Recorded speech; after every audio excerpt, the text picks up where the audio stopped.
Hello, Soberinos, and welcome to this week's Friday Fix. It is the end of a hot, humid, sweaty day. I feel really grimy, I feel really sticky, and I'm looking forward to having a shower and to getting refreshed and changed, cooking some dinner, and just generally getting back on top of my life. But I wanted to record this for you now while it's fresh in my head, because I think you will be amazed, as I am constantly amazed, even though I know this happens. I am amazed at how often I talk to people and they start opening up to me about their issues with alcohol. And I have a story of this happening today, and I want to share it with you because I thought it would be a really good way of demonstrating to you how we are so not alone. This is such a common issue, and it affects far, far, far more people than will ever go to a doctor. It affects far, far more people than will ever be diagnosed with any kind of alcohol dependence or anything like that. It affects far, far more people than will ever go to any alcohol treatment program. When you think of ordinary people living their lives, whoever they are, wherever they're living, it makes no difference what faith, what creed, what colour, what sex. It matters not. This issue with alcohol affects so many people. It will be affecting people that you know in your lives and you won't necessarily know anything about it.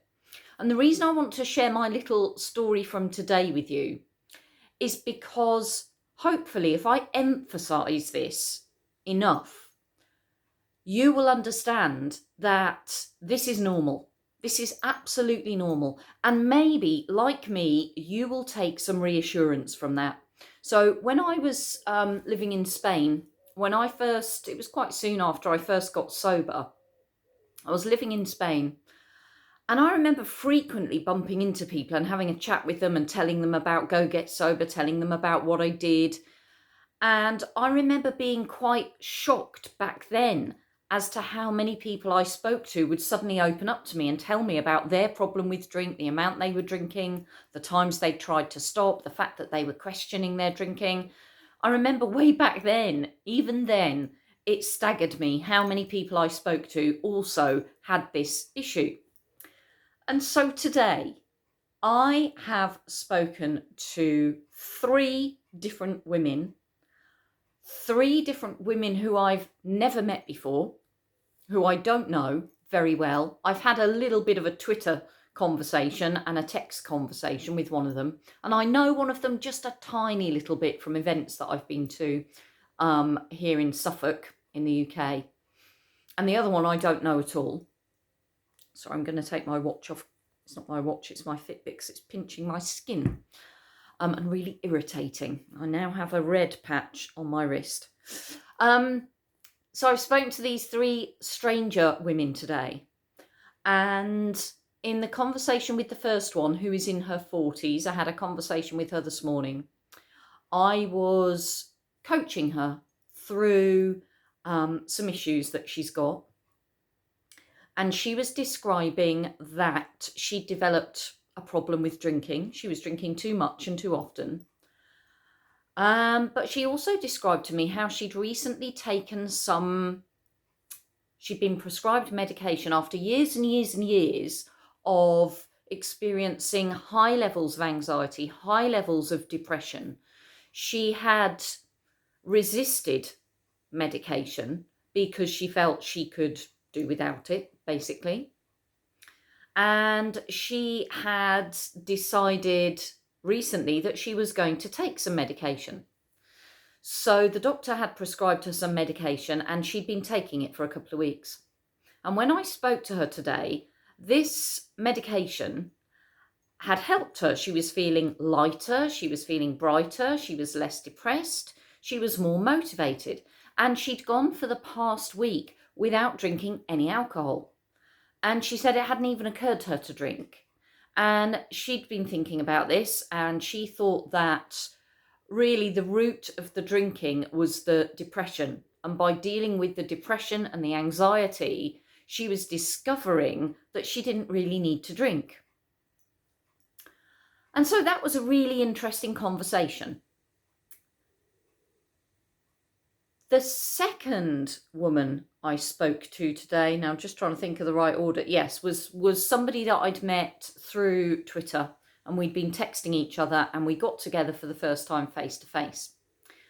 And she asked me about Go Get Sober, and I told her a little bit about it. I told her what I do, and she then told me her own story of, she said she drinks, and she drinks too much, and she said she did go through a time where it was a real problem for her, and she'd been to AA and she didn't like it. She didn't get on with AA at all, and she tried other things and she didn't get on with it, and she was thinking she really needed to do something about it. Now, I didn't prod her on that. I didn't dig any deeper, and I didn't try and sort of sell my services or anything.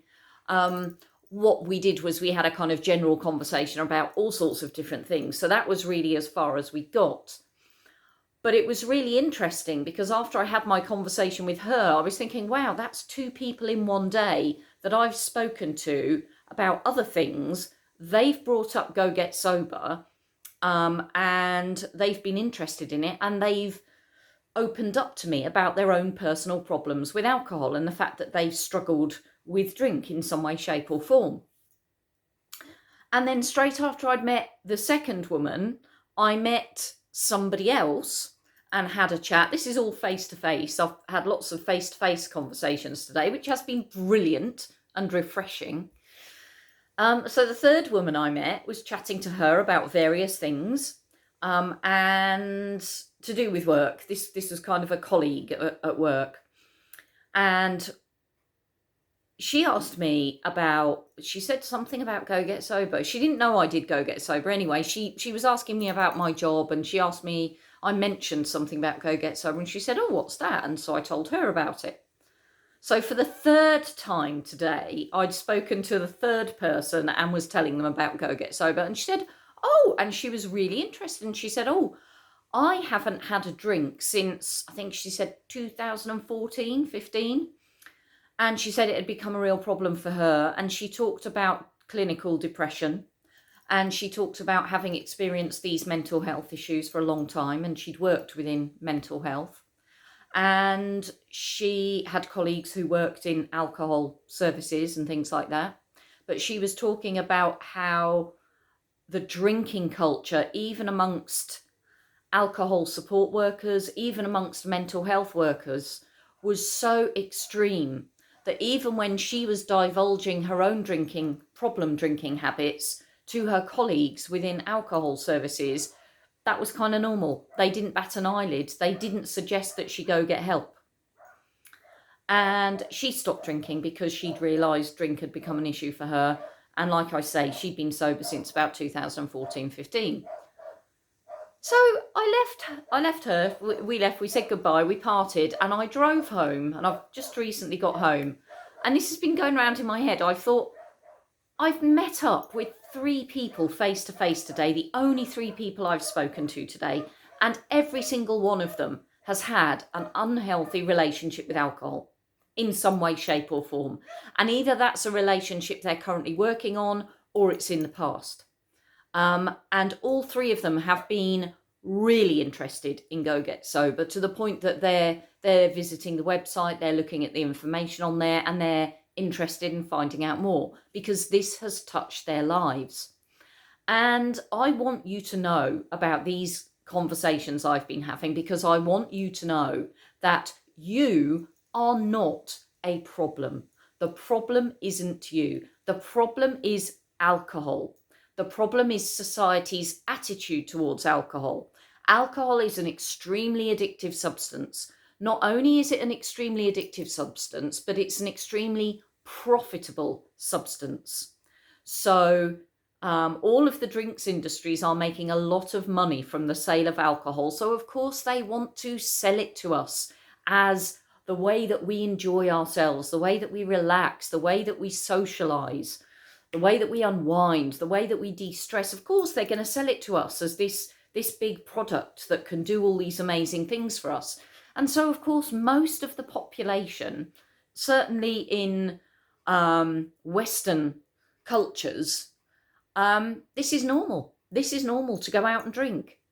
But I think you would be very surprised to know the number of people for whom this issue has touched their lives in some negative way and who have struggled or are struggling themselves with an unhealthy relationship with alcohol. 3 people in one day, 3 people, all who had similar issues with alcohol. So there you go, folks. You are not alone. This is a problem that is more than you. This is a societal problem. It's a problem for lots of people. And the problem isn't us. The problem is the drink. That's the point that I really want to drive home.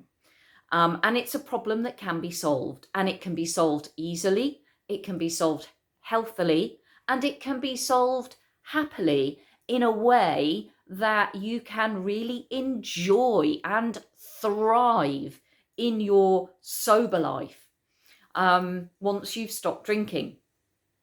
So hopefully you found that interesting, you found that reassuring, and perhaps you have your own stories of people that you've spoken to who have also opened up about a drinking problem. If you do have, pop them in the comments below. I'd love to hear from you. I will look forward to catching up with you in tomorrow's Saturday Share, but in the meantime, let's go get sober together. Bye.